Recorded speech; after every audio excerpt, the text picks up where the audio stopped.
Chapter 42. The miracle with the donkey.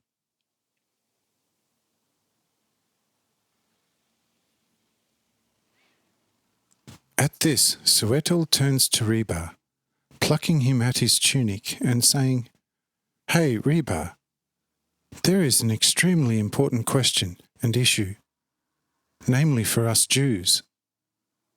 Perhaps you can give us this not unimportant information, since you are, as far as I know, better than a lay Jew in the Scriptures. Look, we're familiar with all the great prophecies of, let's say, beginning with Adam up to our days. According to these prophecies, which were not simply grabbed out of the air, we expect a Messiah who should free the Jews in particular, as the old people of God, from all the physical and spiritual evils. Well, we have seen the works of the famous Saviour with our own eyes, and we have heard even more with our very own ears from the near presence of eyewitnesses and ear witnesses about everything that he does and has done. I ask you whether God himself, coming down to earth from his highest heaven, would do more, and more wonderful things than the Saviour of Nazareth does. The answer to this question can only be no. Approximately 3 weeks ago, we were shown a house which belongs to a healer. I think the name was Job, or maybe different, as something extraordinary, that the Nazarene had created from a positive heap of a ruin only through his will alone. We were also told about a merchant near Sishar, whose house was expanded and highly decorated in the same way. The stories of healings from Gennesareth are familiar to us all. We have all seen the healed brother of our companion from the mountains in the area of Gennesareth ourselves, and spoken to him. Now we have as good as seen the extraordinary healing of the 5 madmen who accompanied us yesterday. The incomprehensible wisdom of Mathael, who with his companions is now discussing something with Captain Julius and another high Roman, is more than a secure guarantee. Now there are 2 more miracles carried out by a, let's say, disciple. The question: does this not justifiably lead us to the acceptance that the great Saviour of Nazareth is the predicted Messiah? What do you think? Reba says, Yes, you may be completely right. You know, I went around quite secretly with this thought, as a pregnant woman with her fruit. But that is a doubly thorny issue, both for the temple as for the Romans, for whom such a genuine Messiah of the Jews, as he is called, comes at a very inopportune time. But with very good reasons, the temple reckons the arrival of the Messiah to be at least a couple of 1,000 years in the future, according to the calculations of the Kabbalah concerning secret teachings. They now, when things are going so well for them, do not need a Messiah at all.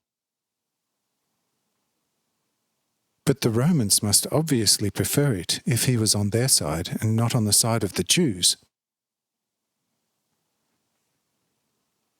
So I am clearly of this opinion. One believes in silence, whatever one wants in respect of the prophecies. But one no longer speaks out loud about one's beliefs any more clearly than what is already clearly evident. Now one must have very significant troubles with this belief. In general, you are not on the wrong track with your opinion, as well as with your reasons, but quite on the right path according to my feelings and my thoughts. But, dearest friends, remain with us for now for the sake of our salvation. But you, Brother Suetel, observe with some attention the young, miraculous disciple. What might he have in his senses? Firstly, he never goes back to his company, and secondly, he looks at us always so smiling, as if we were a pair of very foolish fools. What is wrong with him? Just look, now he is turning around and positively laughing behind his hands. If the youth was not so terribly all-powerful, I would take him to task. But absolutely nothing can be done with such a person, for it would only be a joke for him to turn the like of us into a very comfortable donkey, and then where would we be?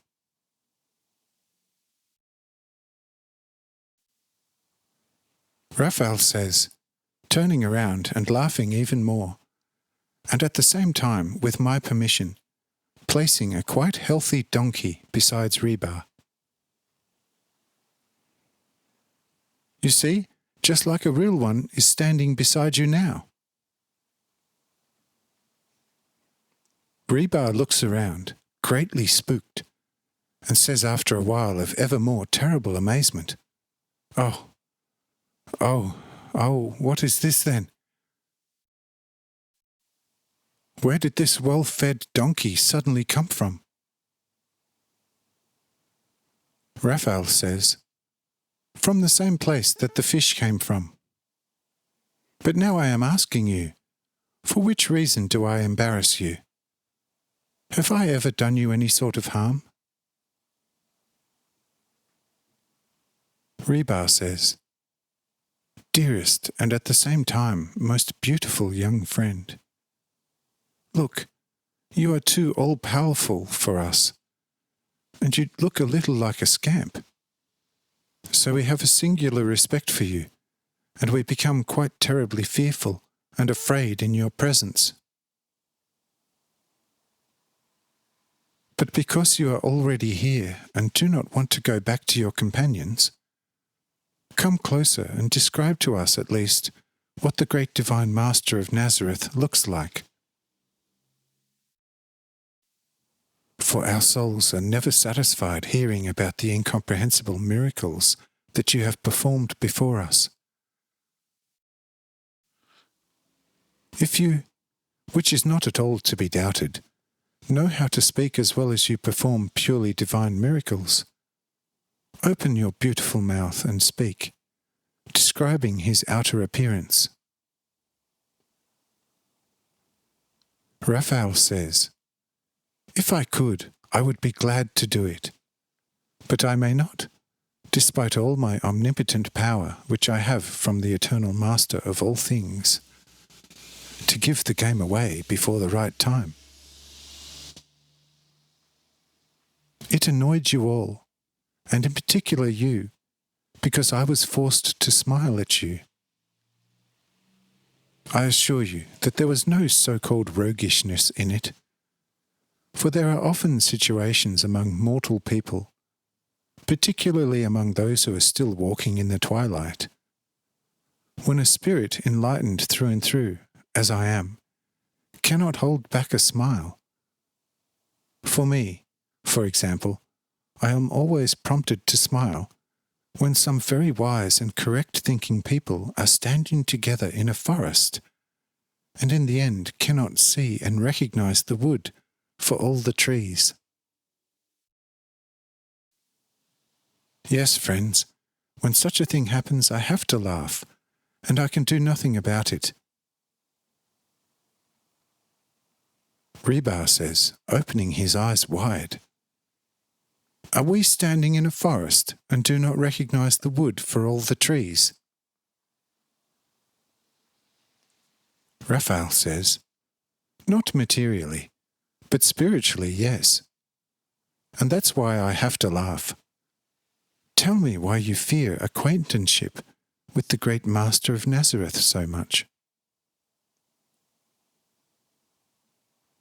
This time Suetel says, you see, dear, wise disciple of the great Master, we have already spoken quite openly with this friend here who called you over, for which reason we prefer not to meet him personally, and our certainly not bad wish should be kept.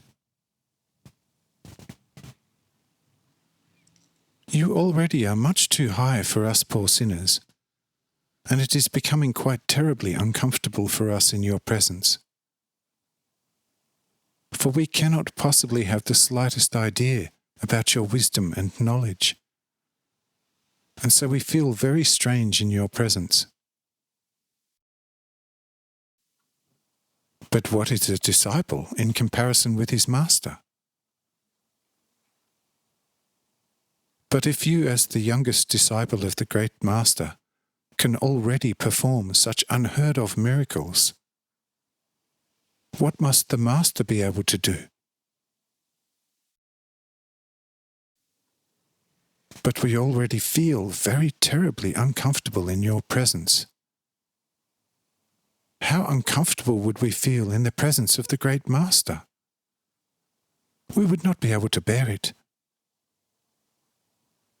So for the moment, let's not make the personal acquaintance of the great Master. Only his teaching can be of use to us, the basics of which we have already heard from your friend here.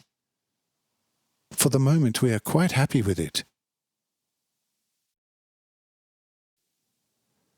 If we ever become more perfect than we are now, through the most exact observation possible of this divinely pure teaching, we will then certainly have enough holiness to make the acquaintance of the great Master personally.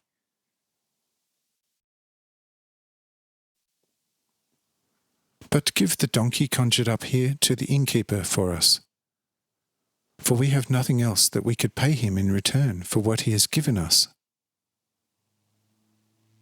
Raphael says, well, give him then the quite healthy beast of burden and the fish, for both the animals were created for him.